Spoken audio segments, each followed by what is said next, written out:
Cheeky Goat Soapery presents Nesting Season. Oh my gosh. All right. Well, hi everybody. Welcome back. I know it's been a bit of a slump, but here we are.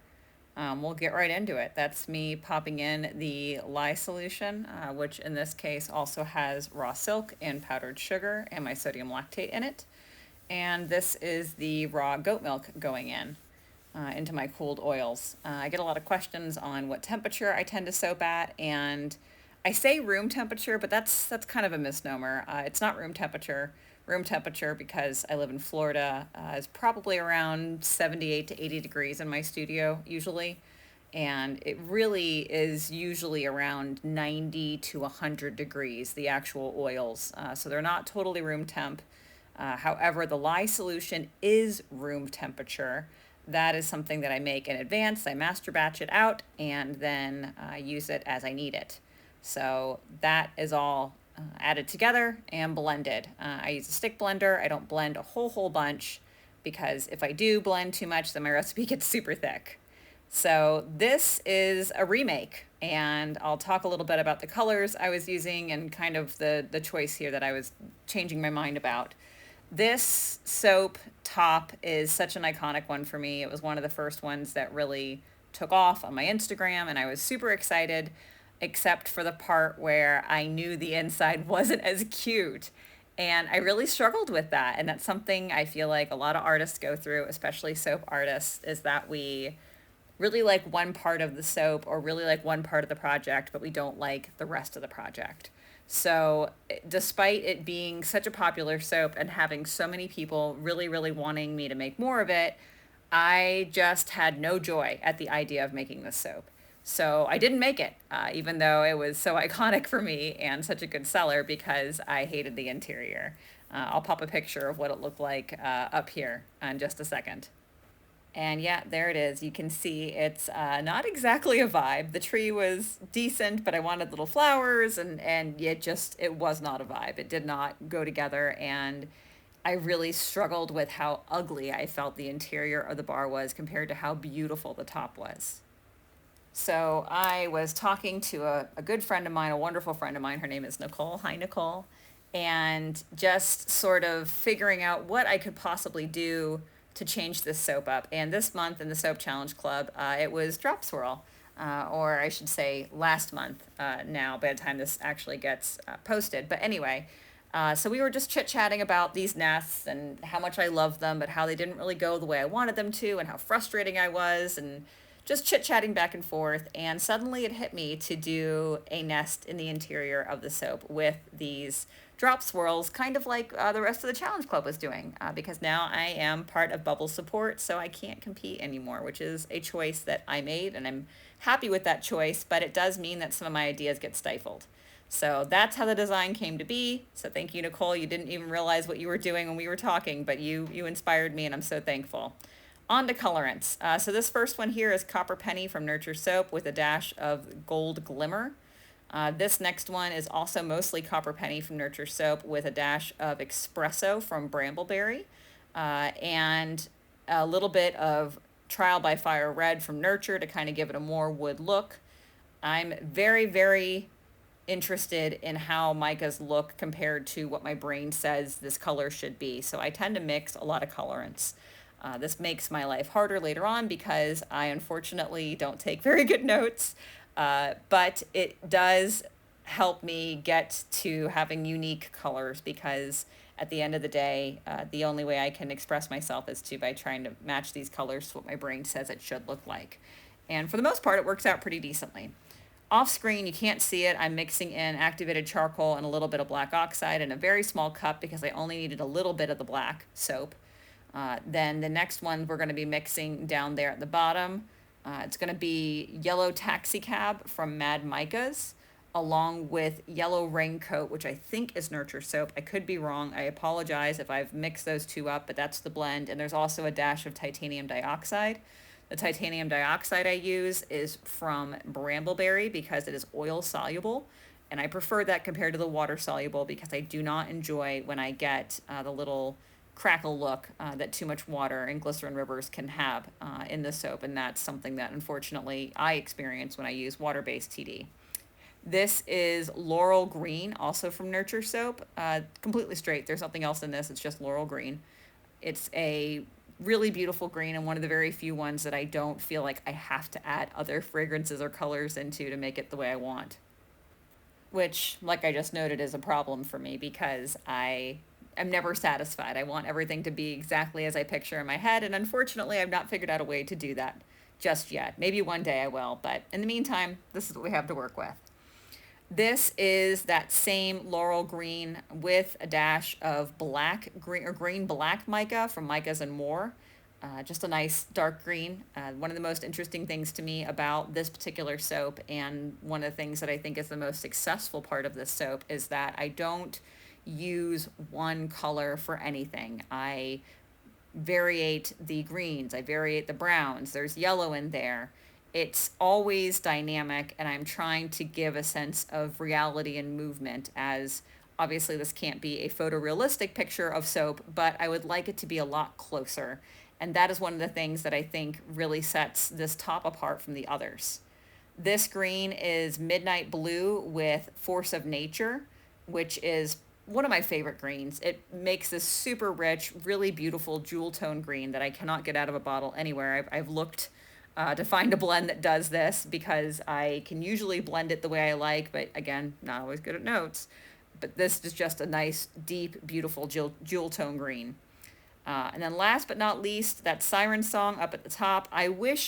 Looking back, I wish I had maybe gone with a neon blue, a titanium dioxide for more of like a powdery blue color versus this, which is sort of close to the same color as this green that I'm mixing right now. And I feel like it should have been a little bit more interesting, if that makes sense, or have a little bit more distinction between the two. But whatever, it worked out. The end soap looks fabulous. Just some notes from me, since I'm now kind of getting to replay this for all of you while I'm talking about it. I will also point out that if you can see at the top, there is a jar full of fragrance oil that has not been mixed in yet. That's on purpose. I have learned the hard way multiple times that if I mix my fragrance into my colorants or into my main soap batter before I split off for colors, I just don't have enough working time. So I have trained myself. The amount of time I have is after I add the fragrance, after the colors are done, and that works really well for me. Even with Well Behaved fragrance, and this fragrance is really well behaved. It is a blend of Lush Succulent, also from Brambleberry, plus the self-titled Brambleberry from Brambleberry. That's very confusing, but here we are, which made a nice, just soft undertone of sweet notes to it. It's a very green, bright fragrance. Again, super well behaved. I really like them both. Neither one of them discolor. No complaints there. I'm just adding them afterwards because I know that I'm so particular about the consistency of the soap, and I needed it to flow well for the design to work the way I wanted it to. So I'm just adding the fragrance to everything. I'll skip past this and we'll get into the next stage. Man, I wish I could work that fast in real life. Anyway, so now I'm adding the browns to the squirt bottles or the condiment bottles. A lot of times we being Soap Challenge Club folks, use either the little packing bubbles as bags or plastic bags to line the inside of these bottles. I chose not to, mostly because I was just in a hurry this day. Looking back, I kind of wish I had, because it does make it a lot easier for them to get all the soap out, and it's much easier on cleanup. But this version of Whitney did not care about future Whitney, and she did not do that. So normally I line these. I didn't do that this time.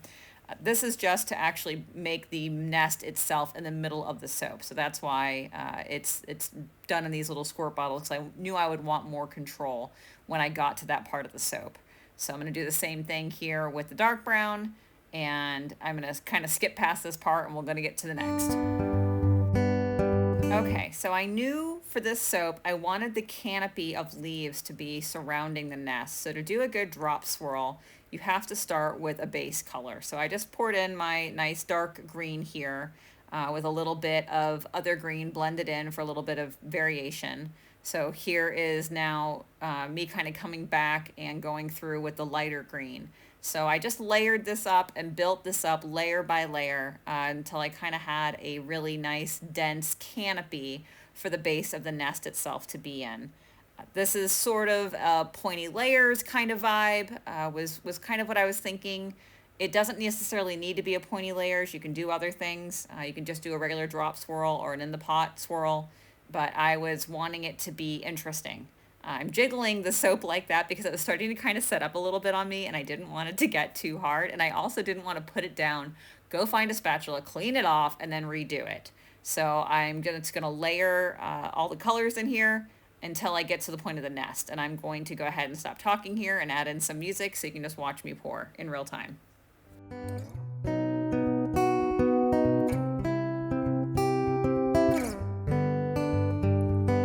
Ocean blue, I came home for you.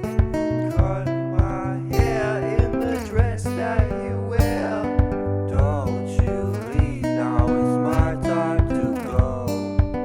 I'll be waiting while you're not alone. You know me, I won't be surprised if you leave. I'll wear a disguise. Darling, don't you wait for me. Tonight I won't be coming home for tea.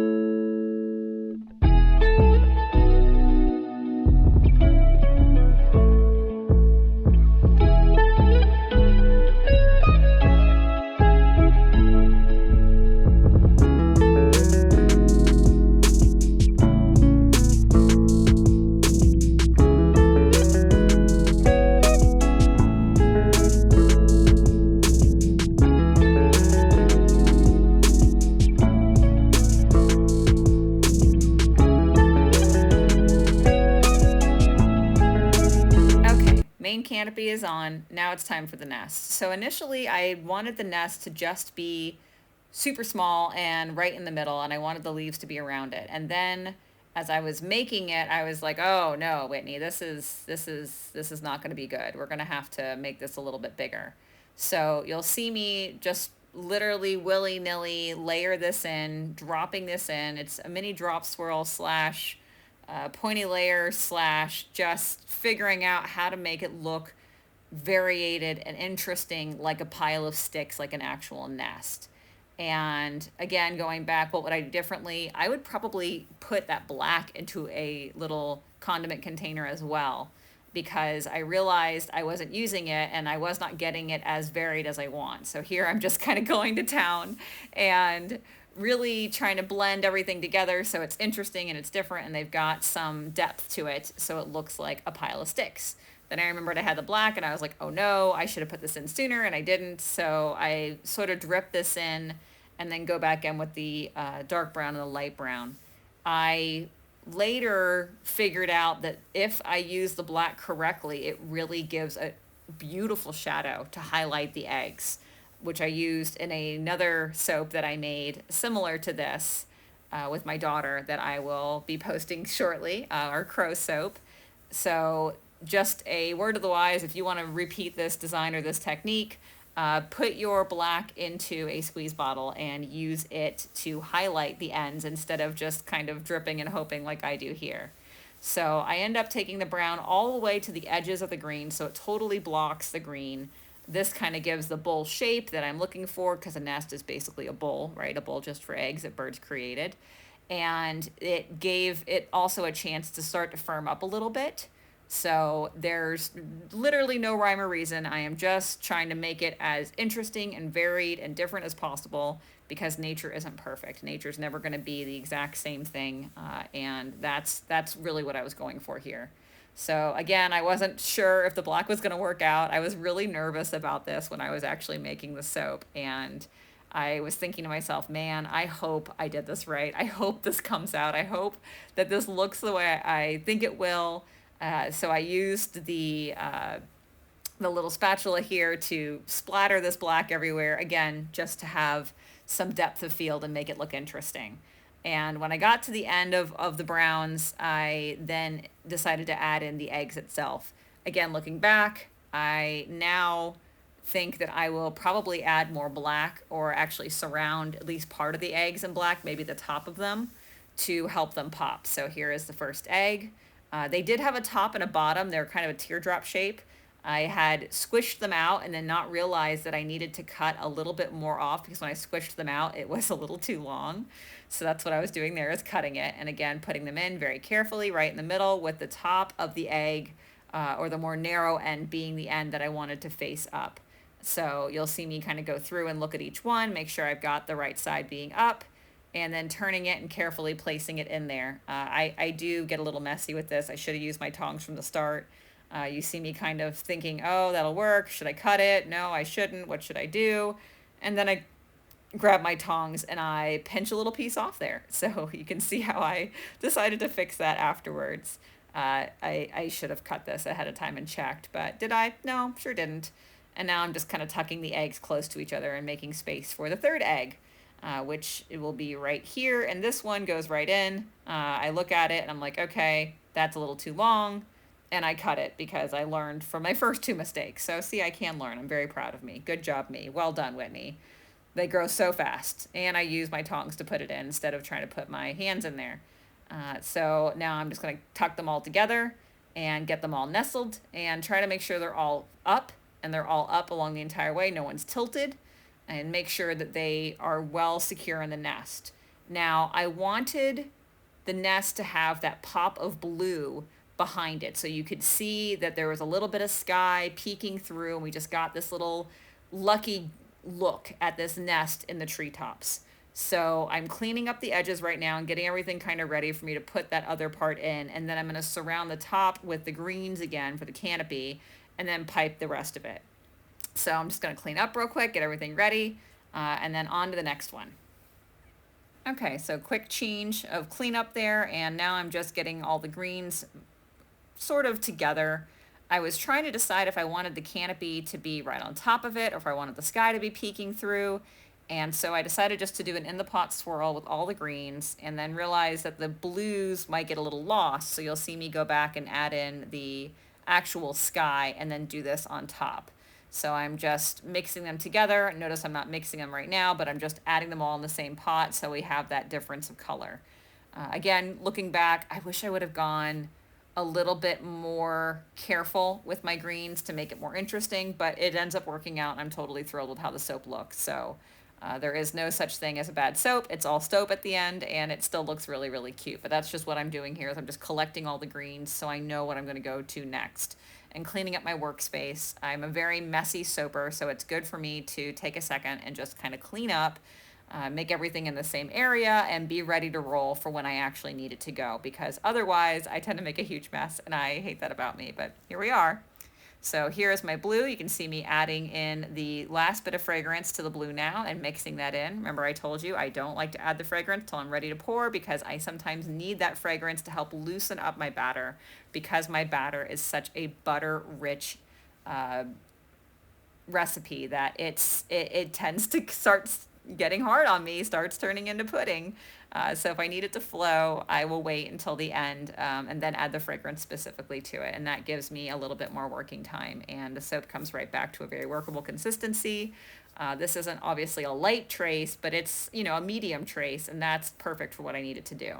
So I'm going to pour a little bit of green around the edges here, because I was unsure about the blue itself popping too close to these, and I wanted it to be, again, like a little peak in the canopy. So I just made this in the pot swirl and then looped them in so all those greens will get a chance to sort of swirl. This is the same movement that I do when I make my wood grain knots. It's the same little swirl. I'm just kind of swirling it all in. So then once I was pretty satisfied that my little leaf swirls were good and it totally covered it, I'm going to do one more pass here. Then I put my blue sky in. Yep, here we go. Here's my blue sky.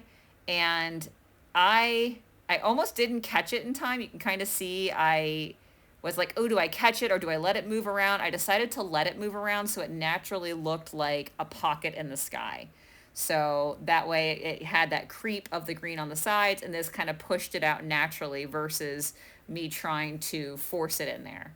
So I'm going to scrape the rest of this out, and then I'm going to put the green on top. so you can kind of see how that starts to look. I'll stop talking here for a minute and let this finish up with a little bit speed up so we get to the actual piping part.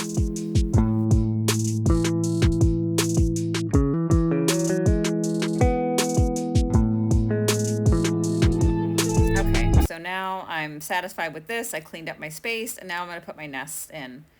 These nests are a little tricky because they're never the same size, they're never the same shape. It's all organically made. It's made by me by hand.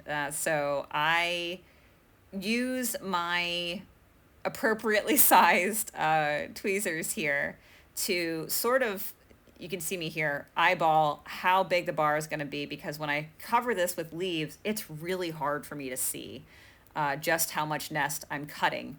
And I want each bar to have a nest. So you can see me kind of turn them and play with them a little bit to figure out how big they're going to be, where they're going to sit on the bar. Would this be corrected if I wasn't such a lazy soap maker and just made uniform designs and made uniform bars? Yes, yes, all of those things would make my life much easier. My packaging would be way easier. Everything would be better. However, I apparently hate myself that much, or I love myself enough to give myself creative freedom. You can be the judge. I don't care either way. But basically, I know that it makes it harder for me to make these designs because I refuse to be uniform. I like things to be organic. I like things to have a flow to them. And that means that I sometimes have to get a little creative with either my packaging or my spacing. So that's what you see me doing here, is I'm just using my little tweezers here to move them where I want them. So when I cut each bar will have a nest on top with leaves, and not be overwhelmed or cut into on the other side. You'll see when I'm cutting this later on that I didn't totally do a great job, but there are a couple ones that got a little squished or a little cut, but that happens. Again, this is part of the art form and just part of who I am as a maker. And I don't hate that about myself. I refuse to apologize for it, even if I recognize that it could be made a little bit easier if I was just ever so slightly better about having uniformity. So I realized I had enough space for one more teeny bar, so I grabbed a teeny tiny nest and I tucked it over here in the corner. You can see me tucking it in there now. So, and doing a little bit of measuring. So that's what it looks like, and I let it set up for a little bit. Next, we're gonna go right into piping. So piping, I use my piping recipe. If you have been part of my channel for a while, you know that I sell this recipe. It's one of the few recipes I do sell. And I've got a whole video that basically shows almost this exact same soap, for at least the top, not the interior part. My piping recipe is not the same as my regular recipe. I know a lot of people can use the regular recipe and just wait for it to stiffen up. Unfortunately for me, that does not work for me. My regular recipe is just not as sturdy as this is, and my piping recipe gets to a piping consistency pretty quick, between 15-20 minutes, and it's ready to pipe, which is great for someone like me who's super inattentive and I don't want to wait. But it also stays relatively mobile, which means I'm able to continue piping it for, I think the record I've clocked myself on is up to 4 hours. So as long as you're continuously using the soap and massaging the bag and playing with it, it'll stay pipeable as long as it's kept from air for quite some time. Past that, it doesn't do very well. It makes a decent soap dough if I have extra. So when I layer my greens into my piping bag, I use the same colorants that I used for the body of the soap. And then I layer that in sort of like an in the pot swirl, I guess, in the bag itself. But you can see I'm sort of taking my time and changing the direction and changing which way I'm piping. I'm also looking at how the color's coming out. Because one of the things that'll happen when you mix colorants like this in a piping bag is that different colors get a different consistency at different rates. So they start to be either harder or softer, and you don't realize it until you're piping, and one side of it is a light green, and that light green is harder. It's started to solidify faster. The mica has reacted with the soap versus the darker green. So I'm starting to just fill this in and do the base colors until I start seeing peaks of the other green come in. And you can see me shifting the bag, turning it around. I'm waiting for the other green to come in. I don't see it, but I also don't want all this to just be the same green.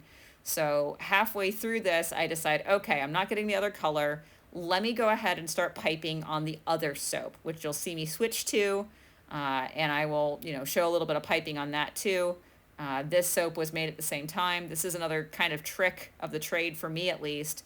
I tend to make a bunch of different soaps that all need piping of the same colored leaves, and then I pipe them all later on in the day all at the same time. That way I don't have to make a bunch of different piping batters up. I just sort of plan my day and figure it out, and that way it works really, really well for me. So I'm going to stop talking here, and I will just kind of go through with music. I'll speed this up a little bit, and then we'll get to the end.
Okay, so here is the soap wet before it went into the oven, fresh.